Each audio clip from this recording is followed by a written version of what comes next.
नमस्कार, मी विशाल परदेशी. दिवसभराच्या बातम्यांमध्ये आपलं सगळ्यांचं स्वागत. या बुलेटिनच्या सुरुवातीला केंद्रीय कर्मचाऱ्यांसाठी मोठी खुशखबर आहे. निवडणुकांच्या तोंडावर केंद्रीय कर्मचाऱ्यांचा डीए अर्थात महागाई भत्त्यात घसघशीत वाढ करण्यात आली आहे. केंद्रीय कर्मचाऱ्यांचा महागाई भत्ता 3% वाढवण्यात आलाय आणि त्यामुळे सरकारी बाबूंना आता 9% ऐवजी 12% महागाई भत्ता मिळणार आहे. 1 जानेवारीपासून हा लाभ मिळणार आहे. दिल्लीत पार पडलेल्या केंद्रीय मंत्रिमंडळाच्या बैठकीत हा निर्णय घेण्यात आला.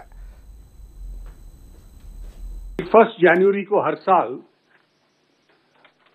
डीएनएस अलाउंस इन्फ्लेशन के साथ लिंक्ड होता है, इंडस्ट्रियल वर्कर्स इन्फ्लेशन के साथ. तो उसका एक अग्रीड फॉर्मूला है जिसके हिसाब से हम लोग करते हैं. तो अभी तक 9% था जो 7 पे कमीशन की सैलरी थी, उसके ऊपर 3% उस फॉर्मूला के हिसाब से और ऐड हो गया और वो 9% से 12% कर दिया गया. ये 1 जनवरी 2019 से तुरंत लागू हो जाएगा. जाणून घेऊयात या सगळ्या निर्णयांबद्दल. यामध्ये जर आपण लक्षात घेतलं तर कर्मचाऱ्यांच्या महागाई भत्त्यात 3% वाढ करण्याचा हा निर्णय निवडणुकीच्या तोंडावर घेतल्याचा आपण बघतोय. तर तिहेरी तलाक विरोधात पुन्हा एकदा अध्यादेश काढण्यात आलेला आहे. अहमदाबाद मेट्रोच्या नव्या कॉरिडॉरला मंजुरी मिळाली आहे. तर रिजनल रॅपिड सिस्टीमला मंजुरी मिळाली आहे. नॅशनल इलेक्ट्रॉनिक पॉलिसीला मंजुरी मिळाली आहे आणि कोळसा खाणींच्या लिलावाची प्रक्रिया सुलभ झाली आहे. हे महत्त्वाचे निर्णय निवडणुकीच्या तोंडांवरती घेतल्याचं आपण बघतोय. घोषणांचा हा सपाटच आहे. एकीकडे काही काश्मीरचे तरुण भारतीय सैन्याच्या दहशतवाद विरोधी कारवायांदरम्यान अडथळा ठरतात, तर दुसरीकडे सैन्यात दाखल होऊन देशाची सेवा करण्यासाठी उत्सुक असलेल्या काश्मीरी तरुणांची संख्या देखील काही कमी नाही आहे. सैन्यात भरती होण्यासाठी काश्मीरच्या तरुणांनी लावलेली ही रांग त्याचा जिवंत पुरावाच म्हणायला हवा. काश्मीर खोऱ्यातल्या पुलवामा हल्ल्यात सीआरपीएफचे 42 जवान शहीद झाले आणि त्यानंतर जैश ए मोहम्मदच्या दहशतवाद्यांविरोधात करण्यात आलेल्या कारवाईत मेजरसह 5 जवान शहीद झाले. या 2 घटनांनंतर काश्मीरात सुरू असलेल्या लष्कर भरतीला स्थानिक तरुणांचा मिळणारा हा प्रतिसाद नक्कीच कौतुकास्पद म्हणायला हवा. फर्स्टली यह है सर कि अपना जो फैमिली डिटेलमेंट है वो संभाल सकता है और अपने देश के लिए भी काम कर सकता है बंदा सर. हम यहाँ से तो बाहर तो जा नहीं सकते. हमारे लिए अगर लोकल एरिया में अगर ऐसी भर्ती होगी, बहुत सारे नौजवान हैं जो इसमें हिस्सा लेते हैं और कामयाब होते हैं. हमने यहाँ पर जैसा अभी एक्सीलेंट किया और हम चाहेंगे कि आगे भी हम आगे बहुत अच्छा बेहतर करके दिखाएंगे. देखिए सर, सबसे बड़ी बात ये होती है कि अपने को अपना ही समझ सकते हैं. हम अगर यहाँ पर लोकल एरियाज में हो तो हमें अगर लोकल एरिया में डिस्ट्रीब्यूट किया जाएगा तो हम उसको अच्छे से संभाल सकेंगे उस एरियाज को, क्योंकि हम यहाँ के रहने वाले. हमें इधर हर एक के हालात का मालूम है, हर एक चीज़ का जायजा, कौन सी जगह कहाँ पर है, किससे किस तरह बोलना है, किसको किस तरह मोटिवेट करना है, वो सब चीज़ें हम जानते हैं. क्योंकि अगर हम भी कश्मीरी, हम अपने कश्मीरी भाइयों को सबको मालूम है वो किस तरह से मोटिवेट हो सकते हैं. जितनी भर्तियाँ होंगी उतना ही फ़ायदा है, क्योंकि जितने भी लड़के हैं वो पढ़े लिखे हैं, जैसे क्वालिफिकेशन MA BEd है, पोस्ट ग्रेजुएट लड़के हैं, वो सेटल हो जाएंगे और बेरोजगारी खत्म हो जाएगी. देखिए सर, ये हमारे लिए बहुत अच्छी बात है क्योंकि हम बाहर भी नहीं जा सकते, अब्रॉड नहीं जा सकते. आता बातमी आहे एअर शो दरम्यान झालेल्या विमान दुर्घटनेची. बंगळुरूत आयोजित करण्यात आलेल्या एअर शो दरम्यान 2 सूर्यकिरण विमानं एकमेकांना धडकली. या दुर्घटनेत जखमी झालेल्या एका वैमानिकाचा उपचारादरम्यान मृत्यू झालाय, तर दुसऱ्या जखमी वैमानिकाला उपचारासाठी रुग्णालयात दाखल करण्यात आलंय. बंगळुरूच्या येलाहंका एअरबेसवर एअर शोचं आयोजन करण्यात आलं होतं. सूर्यकिरण विमानांनी हवेत उड्डाण भरलं, मात्र एअर शो सुरू असतानाच 2 विमानं एकमेकांना धडकली. उपचारादरम्यान एका वैमानिकाचा मृत्यू झाल्यानं हळहळ व्यक्त करण्यात येते.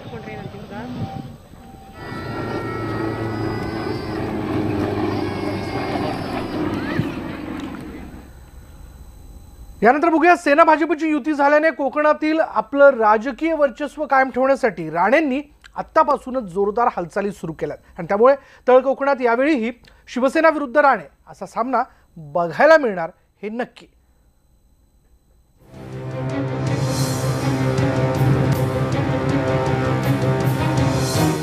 शिवसेना भाजपची अखेर युती झाल्यानं आता नारायण राणे नेमकं काय करणार याकडे सगळ्यांचं लक्ष लागलं होतं. पण राणेंनी भाजपसोबत राहतानाच शिवसेनेला विरोध करण्याची कसरत यापुढेही कायम ठेवल्याचं दिसतंय. कारण त्यांनी युतीवरून पुन्हा शिवसेनेला लक्ष करताना भाजप विरोधात मात्र सोयीस्कर मौन बाळगलंय. त्यामुळे युती तुझं माझं जमेना, तुझ्या विना कर्मेना, या पलीकडे काही साध्य नाही. राणेसाहेब, तुम्ही म्हणताय की मातोश्रीचा स्वार्थ आणि बचाव म्हणजे नेमकं काय आहे? कोणत्या गोष्टीसाठी बचाव? त्याला समजायचं मतलब बचाव नाही, विरोधी पक्ष स्वतःचं संरक्षण करून घेण्यासाठी, अनेक कारवायापासून वाचण्यासाठी। राणे स्वबळावर लढणार असले तरी ते फक्त शिवसेनेविरोधातच उमेदवार उभे करणार आहेत। मला खासदार त्यांनी केलं नाही, आज तुम्ही नाही केलं, ऐकून घ्या आता, माझं वाक्य पण पूर्ण होऊ दे ना। त्यांनी केलं, पण त्याच्या अगोदर ज्या कमिटमेंट होत्या त्या कोणत्याही पूर्ण झालेल्या नाहीये। केल्यानंतर मी काय त्यांना काय वाईट बोलतोय का? फॅक्ट आहे ते सांगतोय। मी स्वबळावर लढणार नाही तर मी काय करावं? मी काय भाजपचं काम करत घरी बसावं? काय करावं काय? त्यामुळे मी माझा पक्षाचा जन्म त्यांच्या सांगण्यावरूनच आहे आणि त्याच्यामुळे माझा पक्ष निवडणुका लढवणार। राजीनामा देणार का? काय संबंध येतो राजीनामा द्यायचा?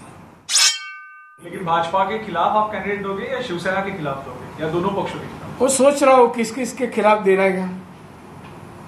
जो अप्रोच करेंगे, बातचीत करेंगे, उधर नहीं खड़े करेंगे। टारगेट नंबर 1 शिवसेना ही होगा। टारगेट शिवसेना है, उनके मैक्सिमम सीटों पर हम चुनाव लड़ेंगे। भाजप सोबतची मैत्री तोडण्यास नकार देतानाच राणे दुसरीकडे आघाडीचा पाठिंबा मिळण्याबाबतही प्रचंड आशावादी आहे। किंबहुना त्यांनी तसे प्रयत्नही सुरू केल्याचं बोललं जात आहे।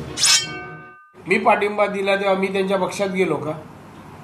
मी जर तटकरेनं जेव्हा मदत केली तर त्यांच्या पक्षात गेलो मी, तसा देतील पाठिंबा तर तुम्ही घालतो नक्की।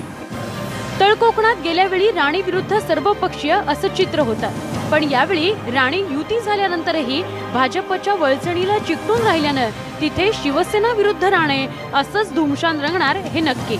पण या थेट सामन्यातही गेल्या वेळेसारखे आपण एकटे पाडले जाऊ नये याची खबरदारी राणे आत्तापासूनच घेताना दिसत आहे। आता मुद्दा असा आहे की भाजप आणि काँग्रेस आघाडी राणेंना तळकोकणात पाठिंबा नेमका बाहेरून देणार की आतून हे अद्याप स्पष्ट होणं बाकी आहे। बघूयात होतंय काय ते। सागर कुलकर्णी आणि दिनेश केळुसकर सह ब्युरो रिपोर्ट, न्यूज 18 लोकमत।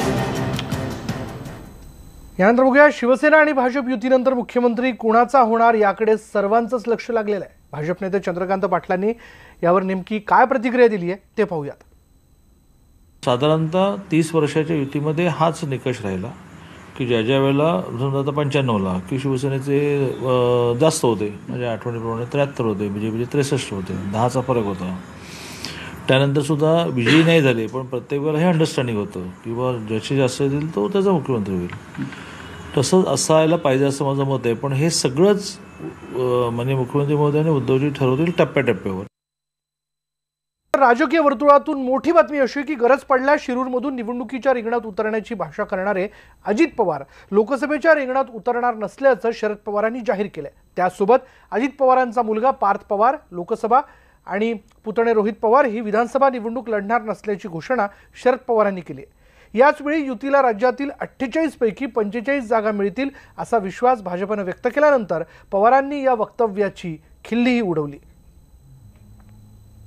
शिवरायांचं 8वावं रूप, शिवरायांचा 8वावा प्रताप। आज गल्लीपासून दिल्लीपर्यंत शिवजयंती मोठ्या उत्साहात साजरी केली गेली। सकाळी शिवनेरी किल्ल्यावर मुख्यमंत्री देवेंद्र फडणवीस यांच्या उपस्थितीत शिवजन्मोत्सव मोठ्या उत्साहात पार पडला। तसंच राज्यातील विविध भागात पारंपरिक पोशाखात शिवप्रेमींनी शिवमिरवणूक, रथयात्रा, पालख्या काढून शिवजयंती साजरी केली।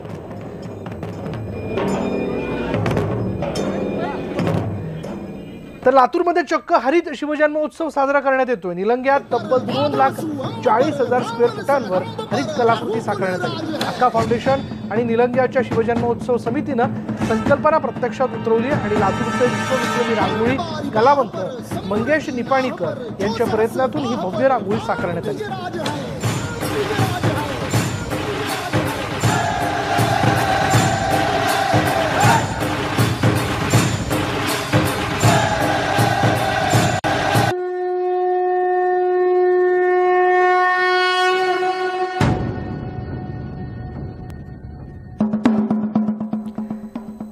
या घडामोडीनंतर दिवसभराच्या बातम्यांमध्ये इथेच थांबणार आहोत। पहा फक्त न्यूज 18 लोकमत।